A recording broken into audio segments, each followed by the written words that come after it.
Welcome to జై తెలుగు మంత్ర. ఇంతకుముందు మనం 2 వీడియోస్ చెప్పుకున్నాం 10th క్లాస్ సంబంధించి. ఇది third polynomials, very easy topic.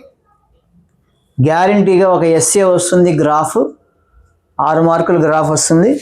కుదిరితే 2 మార్క్స్ కూడా అడుగుతారు, P(1) కానీ P(2) వాల్యూస్ అడుగుతారు.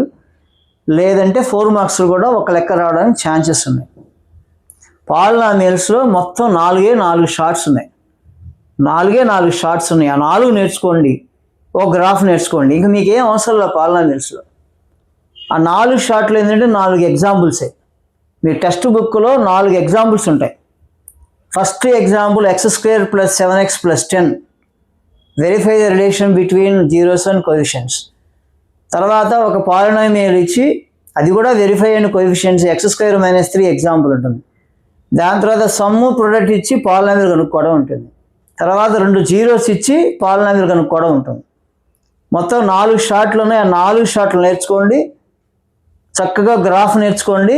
అసలు మీకు పాలినామియల్స్లో ఈజీగా 8 నుంచి 10 మార్కులు వస్తాయి. దీనిలో కూడా ఒక బిట్, ఒక గ్రాఫ్ 6 మార్కులు, ఇక్కడ 7 తగులుతున్నాయి మీకు. అటు చక్కగా మనకి పాలినామియల్స్ బహుపదులు. బహు అంటే ఎక్కువ.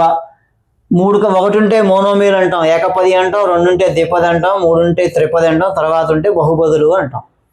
దీనిలో గ్యారంటీగా అడిగితే ఏదన్నా 1/x-1 బహుపదా కాదా, 1/x-1 పాలినామియలా కాదా అంటాడు. Not, because it's not a polynomial. Power ఎప్పుడు కూడా పాజిటివ్లో ఉండాలి కాబట్టి పాలినామియల్లో మనం దీన్ని పైకి తీసుకువెళ్తే x-1 హోల్ పవర్ -1 వస్తుంది. పవర్స్లో నెగిటివ్లు వస్తాయి. 1/x-1 is not a polynomial because in any polynomial power should be in positive. ప్రతి బహుపదిలో ఘాతాంకం ఎప్పుడు ధనసంఖ్య ఉండాలి కాబట్టి 1/x-1 అనేది మనకి బహుపది కాదు. ఇది అప్పుడప్పుడు మనకి కష్టంగా ఇవ్వాలంటే అడుగుతూ ఉంటాడు. ఉచ్చాది ఫాలోయింగ్ ఈజ్ పాలినామియల్ అనే బిట్స్లో కూడా ఇవ్వచ్చు. తర్వాత బిట్లుగా వచ్చేది ఏదన్నా P(x) ఇస్తారు, x² + 4x - 9. Then find out P(1) and P(2).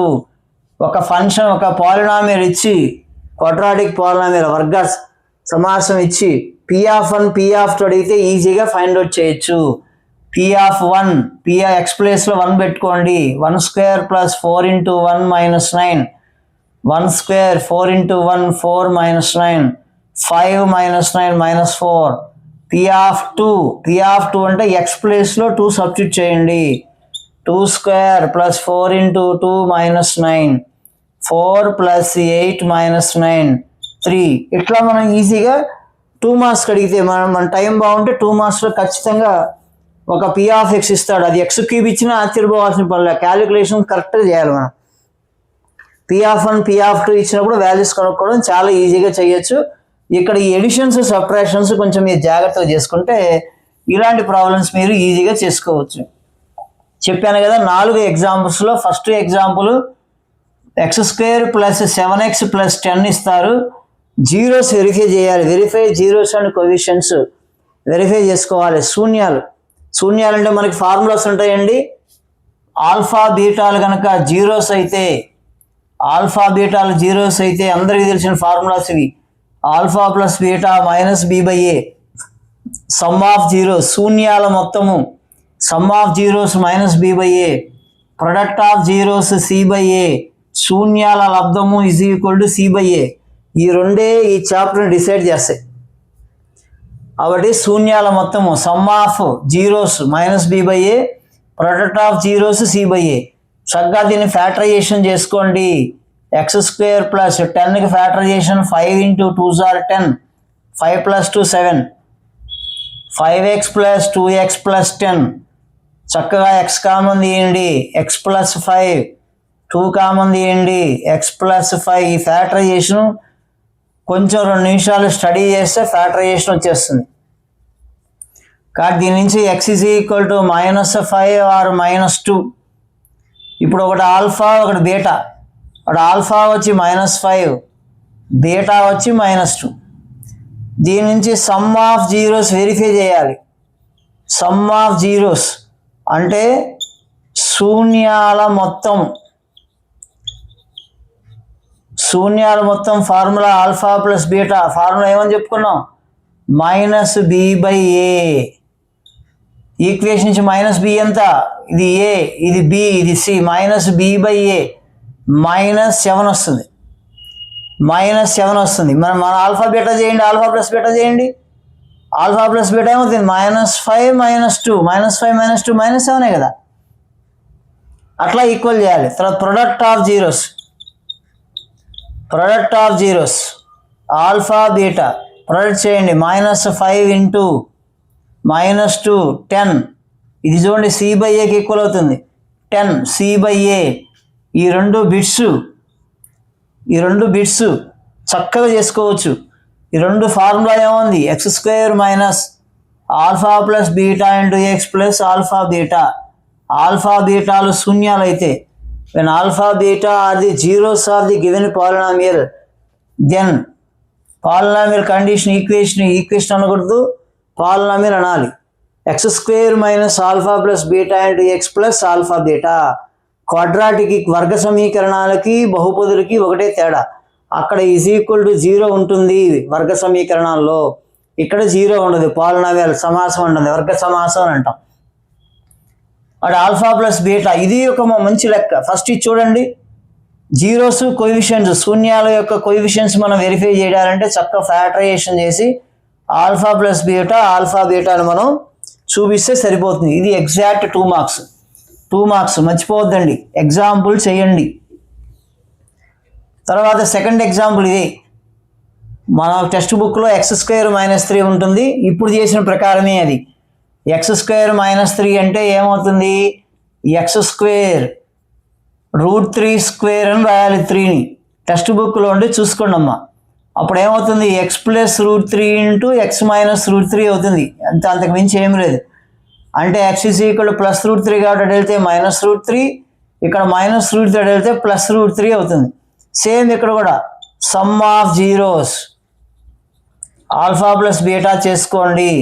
-√3 + √3 0 వస్తుంది. -b/a. అలాగే product of zeros alpha beta -√3 into √3 -3 c/a. ఈజీగా వచ్చేస్తుంది ఆన్సర్. మనం ఏం చేయట్లా, ఫ్యాక్టరైజ్ చేసి ఎక్స్లను కనుక్కుంటే ఒకటి ఆల్ఫా ఒకటి beta, some of zeros product of zeros చేస్తే ఆన్సర్లు వచ్చేస్తుంది. చూడండి, ఈ ఈక్వేషన్ ఇచ్చి గ్యారంటీ బిట్ వస్తుంది.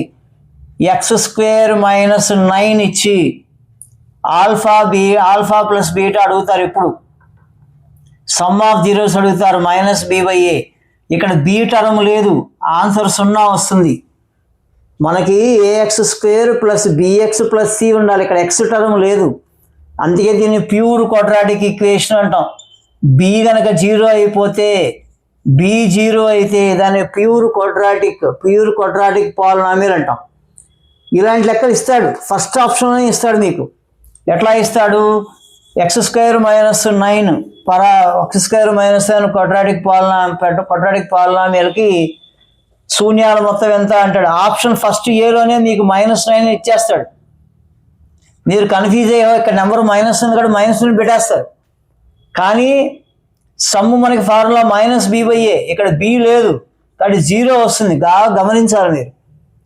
ax² + bx + cలో b 0 అయితే దాన్ని ప్యూర్ క్వాడ్రాటిక్ ఈక్వేషన్ అంటాం. దానికి ఆల్ఫా ప్లస్ బీటా 0 అవుతుంది. గమనించండి, గబుక్కున వాడు -9 అనగానే -9 వేయద్దు. ఇక నెక్స్ట్ మోడల్, సమ్ము ప్రొడక్ట్ ఇచ్చి పాలినామియల్ అడుగుతాడు వాడు. Sum of zeros -2 product of zeros 5 then quadratic polynomial is అంటాడు. చక్కగా మనం స్టెప్స్ రాసుకోవడమే. Sum of zeros -2 product of zeros 5. నీటికి రాయండి. ఇక్కడ సమ్ ఆఫ్ జీరోస్ అని రాయండి, శూన్యాల మొత్తము. ప్రొడక్ట్ ఆఫ్ జీరో శూన్యాల లబ్ధము అని రాయండి నీట్గా.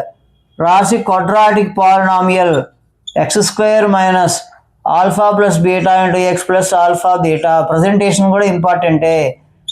Alpha plus beta -2 alpha beta 5 x² plus 2x plus 5 ఈజీగా వచ్చేస్తుంది క్వాడ్రాటిక్ పాలినామియల్. మీరు ప్రాబ్లం చదవకపోతే కొంతమంది పిల్లలు ఏం చేస్తారు, ప్రాబ్లం క్లియర్గా చదవకుండా ఆల్ఫా -2 బీటా 5 తీసుకొని చేసేస్తారు.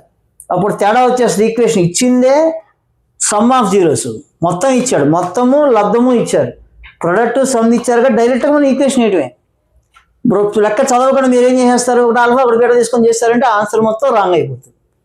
అది వేరే మెథడ్కి వచ్చేస్తుంది. అంటే ప్రాబ్లమ్ని కొంచెం క్లారిటీగా చదవండి, క్లారిటీగా చదివితే ఈజీగా వచ్చేస్తుంది. ఇంకా లాస్ట్ మోడల్ ఆల్ఫా కామా బీటాలు ఇచ్చి క్వాడ్రాటిక్ పాలినామియల్ అడుగుతారు. మీ టెక్స్ట్ బుక్లో 1/2, 3 ఏదో ఉంటుంది, ఒకటి ఆల్ఫా ఒకటి బీటా, అంటే జీరోస్ వాడే ఇచ్చి క్వాడ్రాటిక్ పాలినామియల్ అడుగుతాడు. జీరోస్ ఇచ్చినా కూడా same method, sum of zeros శూన్యాల మొత్తము 1/2 + 3 2 3 6 + 1 7/2 ప్రొడక్ట్ ఆఫ్ జీరోస్ శూన్యాల లబ్ధము ఆల్ఫా బీటా 1/2 × 3 3/2. చక్కగా క్వాడ్రాటిక్ పాలినామియల్ వర్గ సమాసము x² - alpha plus beta and plus alpha beta 7/2 × x alpha beta 3/2. కాబట్టి ఎల్సిఎం చేయండి, 2x² - 7x + 3/2. మీరు k అని రాసుకొని k 1/2 రాసుకున్న ఈక్వేషన్ ఏమవుతుందంటే 2x² - 7x + 3 అవుతుంది. మీరు k ఇంటూ అని రాస్తారు చాలామంది, చక్కగా రాసుకోండి. 2x² - 7x + 3 k అవుతుందండి 1/2 అవుతుంది. మీరు 1/2 తీసుకుంటే ఇది k వాల్యూ అవుతుంది. ఇప్పుడు వర్గ సమాసం 2x² - 7x + 3 అవుతుంది. ఇలా జీరోస్ ఇస్తే ఈక్వేషన్ కనుక్కోవాలి. అది మొత్తం మనం ఎన్ని మోడల్స్ చూసాము ఇప్పుడు, వర్గ సమాసం ఇచ్చి జీరోస్ వెరిఫై చేయమంటాం ఒకటి, తర్వాత x² - 3 same model, next sum product ఇచ్చి పాలినామియల్ కనుక్కోవడం, నెక్స్ట్ జీరోస్ శూన్యాలు ఇచ్చి పాలినామియల్ కనుక్కోవడం. ఈ 4 ఎగ్జాంపుల్ చాలా ఇంపార్టెంట్, చక్కగా చేసుకోవచ్చు. ఇక వస్తే ఎస్ఏ ఏదన్నా వస్తే చెయ్యాలి అంటే ఒక డివిజన్ చేసుకోండి, ఓపిక ఉంటే, లేదా చేయొద్దు. స్లో లెర్నర్స్ వరకు డివిజన్ కూడా చేయొద్దు, గ్రాఫ్ బాగా నేర్చుకోండి. మీకుండే గ్రాఫులు నాకు తెలిసి మొత్తం 4 ఇస్తాడు. x² - x - 6 ఎగ్జాంపుల్లో ఉంది, అట్లాగే x² - 5x + 6, అట్లాగే x² - 4x + 5, అలాగే x² - 3x + 2. ఏది ఇచ్చినా ఫస్ట్ ఆ రోల పేపర్ తీసుకొని ఇచ్చింది రాయండి. p(x) = x² - x - 6 రాసి లెట్ p(x) = y అనుకోండి. ఆ రోల పేజీలో ఉంటుంది గ్రాఫ్ వెనకాల. మీరు ఆన్సర్ షీట్లో ఎక్కడ బాక్స్ వేయద్దు, ఆన్సర్ షీట్లో వేస్తే మార్కులు పడవు. గ్రాఫ్ వెనకాలే వైట్ పేజీ ఉంటుంది, లేకపోతే రూళ్ళు ఉంటాయి. చక్కగా p(x) రాసుకోండి, వాడు ఇచ్చింది. p(x)ని y అనుకోండి, y = x² - x - 6 అని రాయండి. ఇప్పుడు చక్కగా బాక్స్ వేయండి. బాక్స్ వేసుకొని ఒక 5 వాల్యూస్ 6 వాల్యూస్ చాలు, మొత్తం అవసరం లేదు. ఇక్కడ x² - x - 6y అంతే. వాడు ఏం అడిగాడో వేయండి. ఫస్ట్ x వేయండి, తర్వాత x² వేయండి, తర్వాత -x వేయండి, తర్వాత -6 వేయండి, తర్వాత y వేయండి. ఫ్యాక్టర్స్ కనుక్కోవాలి. ఇక్కడ 6కి ఫ్యాక్టర్స్ కనుక్కుంటే మనకి x² - x - 6 ఈ ఫ్యాక్టర్స్ కూడా ఎక్కడ కనపడకూడదు, మీరు రఫ్లో కనపడాలి అంతే. ఎక్కడా వేయద్దు, అసలు రఫ్లోనే వేయాలి. అక్కడ కనుక్కొని ఇక్కడ మీరు చేయాలి. అంటే 3, -2 వస్తుంది. 3, -2 వస్తుంది. అది బిగ్ నెంబర్ 3 కాబట్టి -3 -2 -1 0 1 2 3 వేసుకోండి. ఇక్కడ ఏ నెంబర్తో స్టార్ట్ అయితే ఇక్కడ ఆ నెంబర్తో ఎండ్ అయితే మీకు గ్రాఫ్ కూడా నీట్గా వచ్చేస్తుంది. మీకు ఆల్రెడీ గ్రాఫ్ ఒక సపరేట్గా వీడియో పెట్టాం, మీకు పాలినామియల్ గ్రాఫ్ ఒక సపరేట్ వీడియో పెట్టాం, ఆ వీడియో కూడా చూడండి. ఇట్లా తీసుకొని చాలామంది స్టెప్స్ రాయడం మర్చిపోతున్నారు. ఈ స్టెప్స్ కనుక రాయబోతే మీకు మార్కులు పడవు. స్లో లెర్నర్స్ ఏం చేయాలి, ఈ లాస్ట్ నెంబర్ తీసుకోండి. స్లో లెర్నర్స్ ఎప్పుడు కాన్స్టెంట్ తీసుకోవాలి. కాన్స్టెంట్ తీసుకొని గ్రాఫ్ గీయాలి. తెలియకపోతే పక్కన వాడిని అడగండి, తప్పేం లేదు. స్లో లెర్నర్స్ వరకే. ఇప్పుడు 0 పెట్టుకుంటే లాస్ట్ -6 వస్తుంది, అది -6 ఇక్కడ ఉంటుంది. ఇంకా ఇటు 3 - 2 పెట్టుకోండి, ఇక్కడ 3 పెట్టుకోండి, ఇక్కడ -2 పెట్టుకొని స్లో లెర్నర్స్ వరకు ఇలా గీసుకుంటే కనీసం ఒక 2.5 నుంచి 3 మార్కులు వస్తాయి. 2 నుంచి 3 మార్కులు వస్తాయి. కాబట్టి మిగతా వాళ్ళు ఏం చేయాలంటే నీట్గా ఈ బాక్స్ కింద ప్లాట్ ద పాయింట్స్ అని రాయాలి. ప్లాట్ ద పాయింట్స్ అని పాయింట్స్ వేసి join we get a smooth curve. అంటే ఇచ్చిన పాయింట్స్ని మనం కలిపితే ఒక కర్వ్ వస్తుంది, అది పెరాబోలా. దీనికి అబ్జర్వేషన్ రాయాలి. చాలాసార్లు చెప్పినా కూడా చాలామంది రాయట్లేదు. అబ్జర్వేషన్ అంటే ఏం చేయాలి? దిస్ కర్వ్, ఈ కర్వ్ ఎక్కడ కట్ చేస్తుంది? This curve cuts the x axis at -3, 2. తర్వాత కంక్లూజన్ రాయాలి. కంక్లూజన్లో ఏమంటాం? Therefore -3, 2 are the zeros of the given polynomial. లాస్ట్లో వెరిఫికేషన్ అంటే p(x) తీసుకొని x² - x - 6. వెరిఫికేషన్ లాస్ట్లో. ఫ్యాక్టరైజేషన్ ఎవరు చేయొద్దు, వెరిఫికేషన్ చేయండి. వెరిఫికేషన్లో ఏమవుతుంది? p(x) తీసుకోండి, x² - x - 6. ఇక్కడ మనం -3, 2 అన్నాం, -3 సబ్స్టిట్యూట్ చేయండి. -3² -3 -6 9 +3. ఇక్కడ మనకు 0 రావట్లేదు, ఎక్కడో తప్పు వచ్చింది, మనం +6 అనుకుంటా వేసింది, +6 వేయండి. x² - x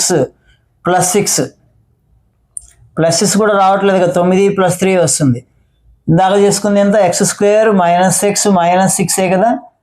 x² - 3x + 2x - 6 x × x - 3 + 2 × x - 3 3 - 2 3 పెట్టేసుకుంటే మీకు చక్కగా 9 - 3 + 6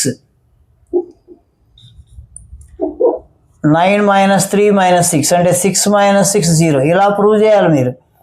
అలాగే p (-2) కూడా -2² -2 -6 4 + 2 - 6 0. ఇలా మీరు వెరిఫికేషన్ చేయాలి. వాడు స్లో లెర్నర్స్ ఏం చేస్తారంటే ఈ ఎండింగ్లో ఉన్నటువంటి ఏదైనా ఏ నెంబర్ ఇచ్చినా, ఇప్పుడు x² - 3x + 2 ఇచ్చారు, x² - 5x + 6 ఇచ్చారు, ఏ లెక్క ఇచ్చినా ఈ ఎండింగ్లో నెంబర్ ఉంటుంది. ఆ ఎండింగ్లో నెంబర్ ఏంటంటే 0,2 అనుకోవాలి, 0,6 అనుకోవాలి, 0,-6 అనుకోవాలి. ఎక్కడుందో ఎరుకు. ఇప్పుడు -6 ఇక్కడ ఉంది, ఇక్కడ పెట్టేశాను నేను. ఇంకా తర్వాత ఈ ఫ్యాక్టర్స్ మనం ఎవరన్నా తెలుసుకున్నా, మీరు ఫ్యాక్టరైజేషన్ చేస్తే వీఆర్ వెరీ హ్యాపీ. ఫ్యాక్టరైజేషన్ తెలిసిన వాళ్ళకి ఇబ్బంది ఏం లేదు. ఫ్యాక్టరైజేషన్ తెలియకపోతే కనీసం పక్కన అడిగి ఈ 2 పాయింట్లు ఇక్కడ పెట్టేసుకుంటే ఈజీ కలిపేసుకుంటే మీకు పెరాబోలా వచ్చేస్తుంది. స్కేల్ రాసుకుంటే 1/2 మార్కు, పెరాబోలా గీస్తే 2 మార్కులు 3 మార్కులు ఈజీగా వస్తాయి. ఈ చిన్న పాయింట్లు మొత్తం మీరు రాయలేకపోయినా, ఇది టాపర్స్ రాస్తారు, మొత్తం రాయలేకపోయినా కూడా ఈ ఇచ్చినటువంటి వర్గ సమాసానికి -3, 2 0 అవుతాయి అని రాసినా కూడా మీకు మార్కులు ఈజీగా పడతాయి. కాబట్టి స్లో లెర్నర్స్ గ్రాఫ్ని 100% నేర్చుకోవాలి. గ్రాఫ్ నేర్చుకుంటే ఈజీగా 6 మార్కులు వస్తాయి. కాబట్టి పాలినామియల్స్లో మనం నేర్చుకోవాల్సినవి ఏంటంటే ఎస్ఏస్ ప్లస్ గ్రాఫ్. అంటే first real numbers, sets, polynomials, ఈ 3 చేసుకుంటే మీకు ఈజీగా 25 నుంచి 30 మార్కులు వస్తాయి. 25 నుంచి 30 మార్కులు వస్తాయి. ఇక్కడ అందరూ దయచేసి చక్కగా చేయండి. 10th క్లాస్ ఎగ్జామ్స్ దగ్గరలో ఉన్నాయి. మ్యాథ్స్ గురించి ఎవరు భయపడద్దు. ప్రాక్టీస్ చేసుకుంటే ఈజీగా పాస్ అవుతారు. Thank you.